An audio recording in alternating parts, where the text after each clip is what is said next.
নমস্কাৰ সকলোকে মোৰ ইউটিউব চেনেললৈ স্বাগতম জনাইছোঁ। আজি আহাচোন আমি নৱম মান শ্ৰেণীৰ পৰিসংখ্যা চেপ্টাৰটি কেইটামান MCQ আলোচনা কৰোঁ। মনত ৰাখিবা এই MCQখিনি কিন্তু ক্লাছ 10ৰ অৰ্থাৎ মেট্ৰিকৰ গণিতৰ পেপাৰখনতো অহা দেখা যায়। একেখিনি MCQ এইখিনি 9তো আহিব 10তো আহিব। আহাচোন আমি আলোচনা কৰোঁ। প্ৰথম প্ৰশ্নটো কৈছে তলৰ তথ্যৰাজিৰ পৰিসৰ কিমান। এতিয়া তথ্যখিনি দি থোৱা আছে, এইখিনি তথ্য ইয়ালৈকে তথ্য 25ৰ পৰা গৈ 20লৈকে তথ্য। এই তথ্যখিনি পৰিসৰ কিমান। মনত ৰাখিবা পৰিসৰ বুলি ক'লে আমি চাম সৰ্বোচ্চ মাইনাছ সৰ্বনিম্ন।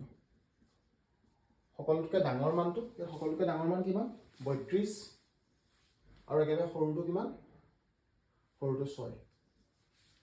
32ৰ পৰা যদি আমি 6ক মাইনাছ কৰি দিওঁ আমাৰ কিমান হ'ব 26। এইটোৱে হৈ গ'ল আমাৰ পৰিসৰ। বুজি পালা। দ্বিতীয়টো কৈছে এটা শ্ৰেণী অন্তৰাল 130ৰ পৰা 150। এইটো হ'ল নিম্ন সীমা, এইটো উচ্চ সীমা। ইয়াৰ শ্ৰেণী চিহ্ন কেতিয়াবা মধ্যমান বুলিও কয়। কিমান সুধিছে আমাৰ মধ্যমান উলিওৱা ফৰ্মুলাটো হৈছে মধ্যমান, মই চব ফৰ্মুলা লিখিছোঁ, উচ্চ সীমা যোগ নিম্ন সীমা ডিভাইডেড বাই 2। উচ্চ সীমা কিমান ইয়াত 150 যোগ নিম্ন সীমা 130 ডিভাইডেড বাই 2। 150ৰ লগত যেতিয়া 130 যোগ কৰিলে কিমান হ'ব 180। 180ক 2য়ে ডিভাইড কৰিলে 140। এইটো হৈ গৈছে। 2 নম্বৰটোত কৈছে এটা শ্ৰেণী অন্তৰালৰ উচ্চ সীমা 110 মধ্যমান 100। এতিয়া নিম্ন সীমা কিমান সুধিছে।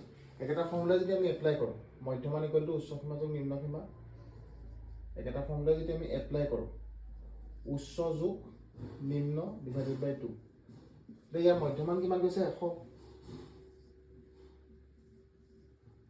উচ্চ সীমা কিমান 110, নিম্ন সীমা কিমান উলিয়াব লাগে, এইটো x ধৰিছোঁ মই 2 যদি এফালে লৈ আনা 2ৰ লগত 100 পূৰণ কৰিলে 200, ইফালে 110 যোগ x, এটাকে x সমান কিমান হ'ব 200ৰ পৰা 110 গুচি গ'লে 90।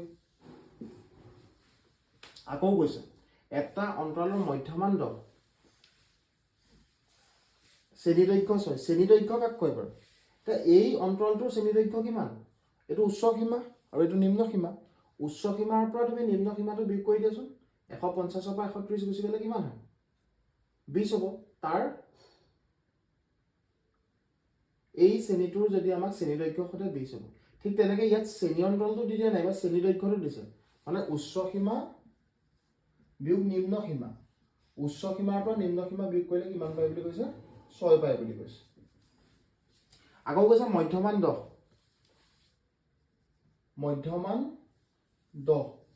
শ্বৰ্ট ফৰ্মত এইটো কাৰণেই লিখিছোঁ, MCQ হে, আমাৰ হাতত ইমান সময় নাথাকে কাৰণ আমি পৰাপক্ষত শ্বৰ্ট ফৰ্মত লিখিবলৈ চেষ্টা কৰিম। মধ্যমান মানে কি উচ্চ সীমা যোগ নিম্ন সীমা ডিভাইডেড বাই 2 ইকুৱেল টু 10, মানে উচ্চ সীমা যোগ নিম্ন সীমা 2টো ইফালে গুচি গ'লে 20 হয়। এতিয়া চোৱাচোন উচ্চ সীমা আৰু নিম্ন সীমা যোগ কৰিলে বিয়োগ কৰিলে 6 হয় আৰু যোগ কৰিলে 20 হয়। যদি কটাকটি কৰি দিওঁ আমি, এইটো আছিলে 1 নম্বৰ পাইছিলোঁ, এইটো পাইছিলোঁ 2 নম্বৰ সমীকৰণ। এতিয়া আমি যদি দুটা কটাকটি কৰি দিওঁ মানে যোগ কৰি দিওঁ, নিম্ন সীমা গুচি গ'ল, উচ্চ সীমা কেইটা থাকিলে দুটা উচ্চ সীমা ইকুৱেল টু 6 লগত যদি 20 কৰি দিওঁ 26, তাকে উচ্চ সীমা কিমান হ'ব 2 যদি 26ক কৰি দিওঁ 13। আমাৰ অপশ্যনত 13টো দিবলৈ থাকি গ'ল, এইটো 13 কৰি দিছোঁ, নিজে বনাই দিয়া প্ৰশ্নকেইটা এইটো। তাৰপিছতে কৈছে এটা অন্তৰালৰ মধ্যমান m, একেটা ফৰ্মুলাই মধ্যমান m নিম্ন সীমা 1 উচ্চ সীমা কিমান হ'ব। আমি যদি সূত্ৰটো এপ্লাই কৰোঁ, একেটা সূত্ৰই মধ্যমান ইকুৱেল টু উচ্চ সীমা যোগ নিম্ন সীমা ডিভাইডেড বাই 2। মধ্যমান কিমান কৈছে m, উচ্চ সীমা কিমান উলিয়াব লাগে x ধৰিছোঁ মই, নিম্ন সীমা কিমান কৈছে 1 ডিভাইডেড বাই 2। এতিয়া উচ্চ সীমা কিমান আছিলে, উচ্চ সীমাটো মই x ধৰিছোঁ, 2টোক এফালে লৈ আনা twice m equal to x plus 1, 1ক এফালে লৈ আনা twice m minus 1 equal to x। x মানে মই কি ধৰিছিলোঁ উচ্চ সীমা ধৰিছিলোঁ, উচ্চ সীমা কিমান হ'লগৈ টুৱাইচ m মাইনাছ 1।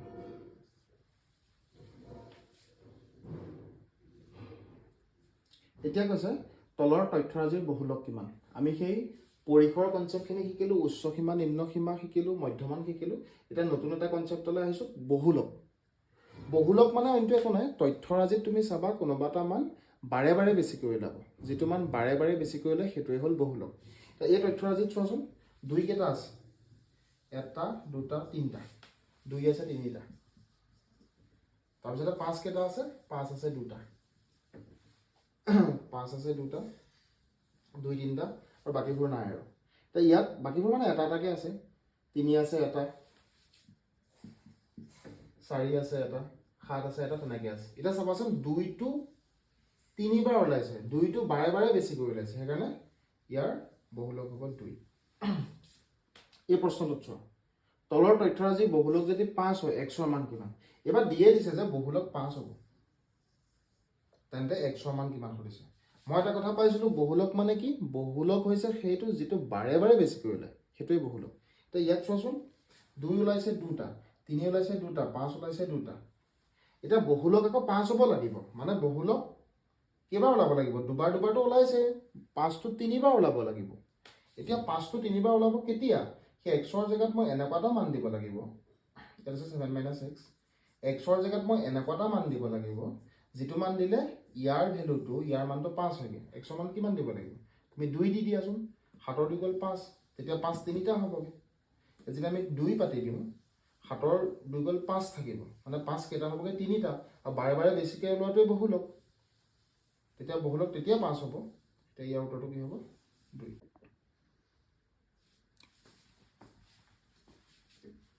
এতিয়া আমি আহিছোঁ এটা নতুন কনচেপ্টলৈ, মাধ্য। আগত আমি মাধ্য পঢ়া নাছিলোঁ, পৰিসৰ পঢ়িছিলোঁ আৰু বহুলক পঢ়িলোঁ। এতিয়া কৈছে এই সংখ্যাকেইটাৰ মাধ্য কিমান সুধিছে। মাধ্য উলিওৱা সূত্ৰটো হৈছে, মাধ্য বুলিও ক'ব পাৰে, কেতিয়াবা গড় বুলিও ক'ব পাৰে। মাধ্য উলিওৱা সূত্ৰটো হৈছে, যিকেইটা পৰ্যবেক্ষণ আছে, গোটেই পৰ্যবেক্ষণকেইটাৰ সমষ্টি ডিভাইডেড বাই পৰ্যবেক্ষণ কেইটা আছিলে তাৰ মান। এতিয়া সমষ্টি ওপৰকেইটা যোগ কৰি দিয়াচোন, 2 × 5 = 9, তাৰপিছত 14, 15, 16, 18, 19, 20, 20 8, 28 30। 30ক আৰু পৰ্যবেক্ষণ কেইটা আছে, 1 2 3 4 5 6 7 8 9 10টা। 10 যদি 3 হৰণ কৰা কিমান হ'ব, 3। 9 নম্বৰটো কৈছে, যদি x, এই সংখ্যাকেইটাৰ মাধ্য যদি 9 হয়, x, x + 3, x + 5, x টো অজ্ঞাত ৰাখি মাধ্য যদি 9 হয়, তেন্তে শেষৰ তিনিটা পৰ্যবেক্ষণৰ মান সুধিছে। আমি প্ৰথম xৰ মানটো জানি লওঁচোন।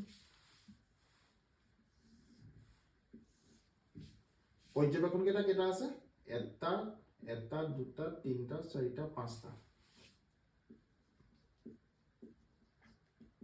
তলত n হ'ব, n ৰ মানটো 5, আৰু যোগ কৰিলে কি হ'ব, এই গোটেইকেইটা যদি আমি যোগ কৰি দিওঁ, ইয়াৰ পৰা ইয়ালৈকে যদি যোগ কৰি দিওঁ কি হ'ব, x কেইটা আছে চোৱাচোন, 1 2 3 4 5টা, 5টা x যোগ কিমান হ'বগৈ, সংখ্যা 3 5 8, 8 7 15, 15 25। ইফালে আকৌ মাধ্য মানটো 9 দি থোৱা আছিলে নহয়।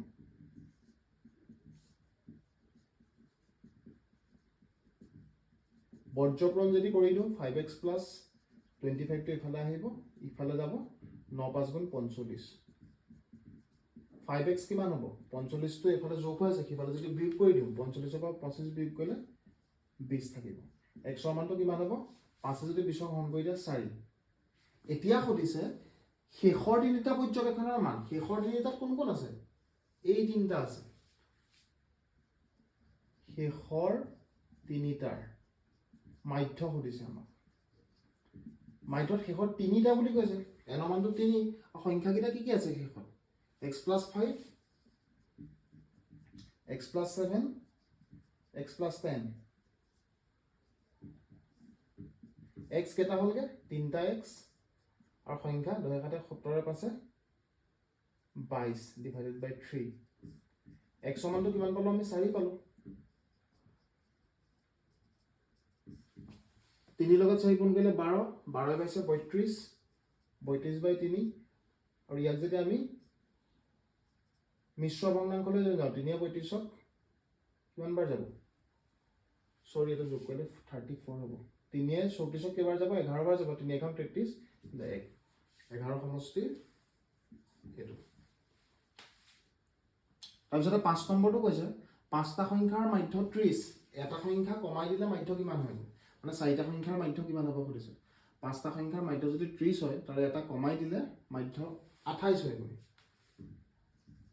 এইকনতে কৰিছো মই পাঁচটা সংখ্যাৰ মাধ্য 30 এটা ইয়াৰ সমষ্টিটো হ'ব 5 ৰ লগত 30 গুণ কৰিলে 150 এটো ট্ৰিকত শিকাইছো এটা যদি কমাই দিও কেটা সংখ্যা লাগিব চাৰিটা আৰু চাৰিটা সংখ্যাৰ মাধ্য কিমান হ'ব 28 4 লগত যদি 28 পূৰণ কৰা কিমান হ'ব 8 সেকেন্ড 32 2 কৰিলে 3 4 গুণ 8 9 11 কিমান হ'বগে বিয়োগ কৰি দিয়াছো প্ৰথমটোৰ পৰা শেষৰটো 38 টিকট শিকাইছো আকৌ কৈছো পাঁচটা সংখ্যাৰ মাধ্য 30 আছিল সমষ্টিটো 150 হ'ল চাৰিটা সংখ্যাৰ মাধ্য 28 মানে 4 লগত 28 পূৰণ কৰিলে 112 হ'ল এটা বাকি সংখ্যাটো কি খুদিছে 150 ৰ পৰা 112 বিয়োগ কৰিলে 38 হ'ব এটো কৈছে প্ৰথম nটা স্বাভাৱিক সংখ্যাৰ মাধ্য স্বাভাৱিক সংখ্যাবোৰ চিনি পোৱা নহয় 1 2 3 4 এনেকৈ nটা আছে প্ৰথম nটা স্বাভাৱিক সংখ্যাৰ মাধ্য কিমান তো সূত্ৰ মনত ৰাখিবা n + 1/2 এটো স্বাভাৱিক বুলি যদি কয় এটো হ'ব n + 1/2 যদি যুগ্ম সংখ্যা বুলি কয় স্বাভাৱিক সংখ্যা বুলি নকয় যেনিবা কলে প্ৰথম nটা যুগ্ম সংখ্যাৰ মাধ্য কিমান তেতিয়া n হ'ব আৰু যদি স্বাভাৱিক সংখ্যা নকয় বলে অযুগ্ম সংখ্যা বুলি কয় তেতিয়া n + 1 হ'ব এইটা মনত ৰাখি থবা এই সূত্ৰকেইটা ব্যৱহাৰ কৰাকে এনেকুৱা এটা প্ৰশ্ন উঠি দিব পাৰে প্ৰথম 19টা যুগ্ম সংখ্যাৰ মাধ্য কিমান যুগ্ম সংখ্যাৰ মাধ্য সূত্ৰটো কি হ'ল যুগ্ম মাধ্য সূত্ৰটো কি আছিল যুগ্ম মাধ্য সূত্ৰটো n তা প্ৰথম 19টা এটোই হ'ল n ৰ মান তেন্তে 19টা যুগ্ম সংখ্যাৰ মাধ্য কিমান হ'ব n ৰ মানটো কিমান 19 এটো কৈছে 10টা সংখ্যাৰ মাধ্য 20 10টা সংখ্যাৰ মাধ্য কিমান 20 অৰ্থনৈতিকভাৱে পূৰণ কৰিলে কিমান হ'বগে 200 এতিয়া কৈছে প্ৰত্যেকৰে পৰা 5 কমাই দিছে তেতিয়া নতুন মাধ্য কিমান প্ৰত্যেকৰকে কিমান কমাইছে 5 কমাইছে কেটা সংখ্যাৰ পৰা কমাইছে 10টা সংখ্যাৰ পৰা কিমানকে কমাইছে 5 কে কমাইছে মানে 5 10 50 বিয়োগ হ'ব 200 ৰ পৰা 50 গুচি গলে 150 সংখ্যা কেটা আছিল 10টা মানে 150 আকৌ তুমি 10 এৰে হৰণ কৰি দিয়া 150 10 এৰে হৰণ কৰিলে কিমান হ'ব 15 ইয়াৰ হ'ব 15 মাধ্য বুজি পালে মাধ্যৰ ওপৰত এনেকুৱা ধৰণৰ প্ৰশ্নখিনি আহে আৰু এটা বস্তু বাকি আছে মধ্যমা আহাচোন আমি মধ্যমাৰ বিষয়ে ইটো পেজত চাম এবাৰ আমি মধ্যমা উলিয়াম 14 নম্বৰ প্ৰশ্নত মধ্যমা 15 নম্বৰ প্ৰশ্নটো মধ্যমা মধ্যমাৰ কাৰণে বস্তুটো চাইলা মধ্যমা মানে মাজৰ মানটো এটা চাবা দে একদম ইজি ওয়েট দেখাইছো 1 2 3 ৰ যদি মধ্যমা হয় এটা কেটা সংখ্যা আছে এটা দুটা তিনটা মানে অযুগ্মতা সংখ্যা আছে